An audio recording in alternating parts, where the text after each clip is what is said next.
इस बीच हमारे साथ सूरत से हमारे सहयोगी अभिषेक जुड़ गए हैं। एक बार उनसे अपडेट ले लेती हूँ। अभिषेक, क्या अपडेट फिलहाल आपके पास आ रहा है, जरा जानकारी दीजिए।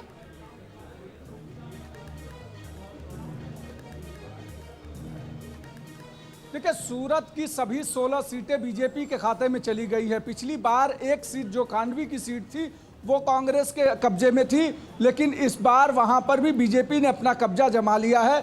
और खास करके दो बड़े चेहरे जो गुजरात की राजनीति में थे, मंत्री थे, फिर चाहे पूर्णेश मोदी हो जो टूरिज्म मिनिस्टर थे, पर्यटन मंत्री, वो 1,05,000 वोटों से चुनाव जीत गए हैं। वहीं दूसरी तरफ हर्ष संघवी, जिन्हें माना जा रहा है कि भविष्य में बड़ी जिम्मेदारी मिल सकती है, युवा चेहरे के तौर पर है, वो 1,16,000 वोटों से चुनाव जीत गए हैं। और इस तरीके से अगर बात करें पूरे साउथ गुजरात की, तो साउथ गुजरात में मैक्सिमम सीटें बीजेपी ने गेन की है। और अगर शहर की बात की जाए, सूरत शहर में 12 सीटें हैं, 12 सीटों पर कब्जा बीजेपी ने जमा लिया है। 4 सीटें ग्रामीण इलाके में है, वो भी बीजेपी के कब्जे में आ गई हैं। और 150 का आंकड़ा पार करना, यानी गुजरात की राजनीति में प्रो इनकम्बेंसी एक बार फिर से चली है। और मोदी और अमित शाह का जो होम पिच था, जो इससे पूरे देश भर में एक मैसेज जाता, वो होम पिच पहले से ज्यादा मजबूत हुआ है। और अब तक ऐतिहासिक जीत के तौर पर देखा जा रहा है, क्योंकि इसके पहले इतनी बड़ी जीत किसी भी पार्टी ने अब तक दर्ज नहीं की है गुजरात में। चलिए इसी मैसेज पर बात कर लेते हैं दर्शना जी से। दर्शना जी, जिस तरह से अभी अभिषेक ने बताया, साउथ गुजरात की बात करें, मैक्सिमम सीटें आई हैं बीजेपी के पास। सूरत की बात करें, 16 की 16 सीटें बीजेपी की झोली में आई है। बेहतरीन प्रदर्शन, क्या काम वहां पर ऐसा हुआ है जिस वजह से इस तरह का प्रदर्शन देखने को मिला है, और क्या एक मैसेज देने की कोशिश, क्योंकि ये जो जीत है ये ऐतिहासिक जीत है। पिछले चुनाव 2017 के चुनाव में भी सबकी नजर सूरत के ऊपर थी, जहां जीएसटी के कारण लोग जमीन पर थे। लोगों को वहां पे जो उनके लिए नाराजगी थी, लेकिन ये नाराजगी कभी हमारे मतों में परिवर्तित नहीं होती, बातचीत से समस्या हल होती है। हाँ। तो 2017 में भी यही हुआ, 12 की 12 सीट हम जीते। और इसके बाद में 2019 में ये चीज आगे बढ़ते हुए हम लोग 76% वोटों से बीजेपी में सांसद के तौर पे 76% वोटों से मैं आगे बढ़ी।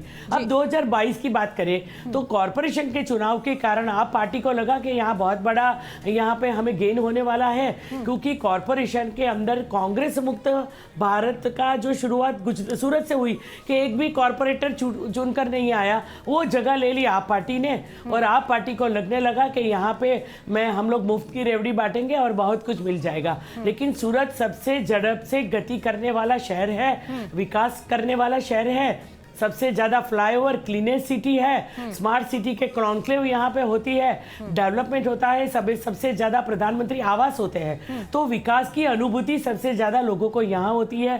भारतीय जनता पार्टी के प्रति विश्वास है। कॉरपोरेटर, इससे आगे जाके एमएलए और इससे आगे जाके सांसद, सभी लोग पार्टी में जुड़ते हैं, जितने चुने हुए प्रतिनिधि है। इसके साथ में पन्ना प्रमुख से लेके ये चीज में हम लोग आगे बूथ तक हम लोग आगे बढ़ते हैं। जैसे प्रदेश अध्यक्ष CR पाटिल भी सूरत से है, मैं मंत्री होने के नाते मैं भी सूरत से हूँ, लेकिन हमारी सबसे पहली जिम्मेदारी अपने बूथ पे कैसे हमें सफलता मिले वो जानने की होती है।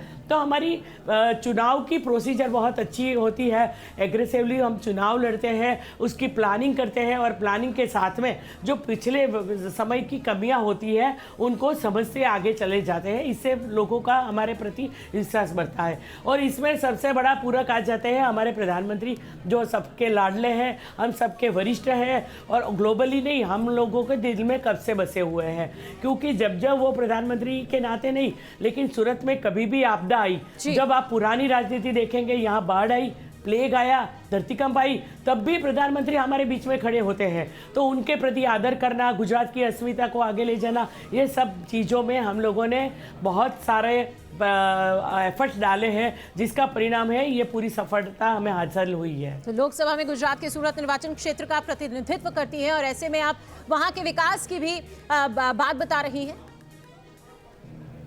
चलिए आप रहिए हमारे साथ, हम आपके पास लौट रहे हैं। लेकिन इस बीच गुजरात में जो सीटें हैं उनका हाल हम बता दें। 158 सीटें आप देखें, बीजेपी यहां पर आगे है 158 सीटों पर।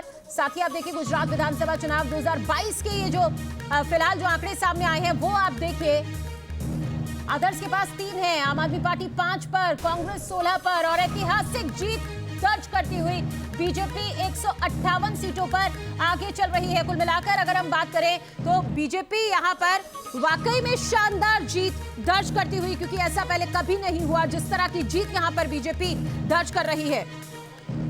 अभिषेक, आप कुछ जानकारी देना चाह रही हैं, बताइए। हाँ अभिषेक, बताइए। देखिए, 3 बड़े चेहरे गुजरात में थे आम आदमी पार्टी के। आम आदमी पार्टी के 3 बड़े चेहरे थे गुजरात में, वो तीनों के तीनों चुनाव हार गए हैं। चाहे मुख्यमंत्री पद के उम्मीदवार उनके हों, चाहे प्रदेश अध्यक्ष वो, या फिर पाटीदार आंदोलन में सहयोगी रहे अल्पेश कठेरिया रहे हों, 3 के तीनों जो बड़े चेहरे रहे हैं वो बड़े चेहरे तीनों चुनाव हार गए हैं और तीनों अपनी जीत के दावे कर रहे थे। सुबह अल्पेश से जब न्यूज नेशन ने बात की थी तो अल्पेश ने साफ कहा था कि वो वर्षा की सीट वो रिटेन करेंगे, वापस जीत कर लेकर आएंगे। लेकिन जब जैसे जैसे चुनाव आगे बढ़ते गया, 8 वोटों से वो एक बार लीडिंग पर थे, लेकिन 8 वोटों के बाद जब वो ट्रेलिंग में गए हैं तो करीब 14 से 15 हजार के लगातार ट्रेल होते गया और एक लंबे अंतर के बाद जीते हैं। एक महत्वपूर्ण चीज जो इस पूरे चुनाव के दौरान में देखी जा रही है वो ये कि पहले से ज्यादा हर विधायक को जो वोट मिला है, जो बीजेपी के विधायक जीते हैं उनको जो वोट मिला है वो करीब 1.5 गुना ज्यादा मिला है। यानी अगर जो 70,000 से जीत रहा है तो वो 1 लाख के पार जीता है। यानी साफ है कि कहीं ना कहीं जो आम आदमी पार्टी की एंट्री हुई है, कांग्रेस और आम आदमी पार्टी दोनों के बीच में जो मतदाता कंफ्यूज हुआ है वो सीधे बीजेपी के पास गया है। बीजेपी की जो माइक्रो रणनीति थी, खासकर बूथ प्रमुख और पन्ना प्रमुख की रणनीति जो थी, घर घर जाकर के बात करने की रणनीति थी, उसने एक महत्वपूर्ण भूमिका निभाई और प्रधानमंत्री मोदी ने 36 सभाएं अकेले गुजरात में इस पर एक बार दर्शना जी से मैं बात कर लेती हूँ। दर्शना जी, वोट जो है वो 1.5 गुना ज्यादा बड़ा है। कंफ्यूजन थी वोटर्स में, जिस वजह से ये जो वोट है ये बीजेपी को मिला है, उसका भी फायदा यहाँ पर मिलता हुआ दिख रहा है। क्या कहेंगे इस पर आप? विकास हुआ, पीएम मोदी के चेहरे पर वोट हुआ, विश्वास था, मोदी फैक्टर यहाँ पर चला, लेकिन 60% वोटिंग कम हुई थी तब। जी बोलिए, अपनी बात पूरी कीजिए आप। जब 60% तक वोटिंग हुई थी तब लोगों को लग रहा था कि यहाँ पे कुछ ना कुछ और होने वाला है, लेकिन हमें पहले से भरोसा था क्योंकि आप पार्टी जमीन पर नहीं थी, वो सिर्फ मीडिया में, सोशल मीडिया में या तो झूठ के वादे करने में थी। तो ये लोगों को पता चल गया था, क्योंकि गोपाल इटालिया हो या अरविंद केजरीवाल जो बार बार वहाँ चुनाव की प्रक्रिया में आए, पंजाब के मुख्यमंत्री आए, वहाँ पे रोड शो किया, वो रोड शो आपने दिखाया होता तो पता चलता कि उनके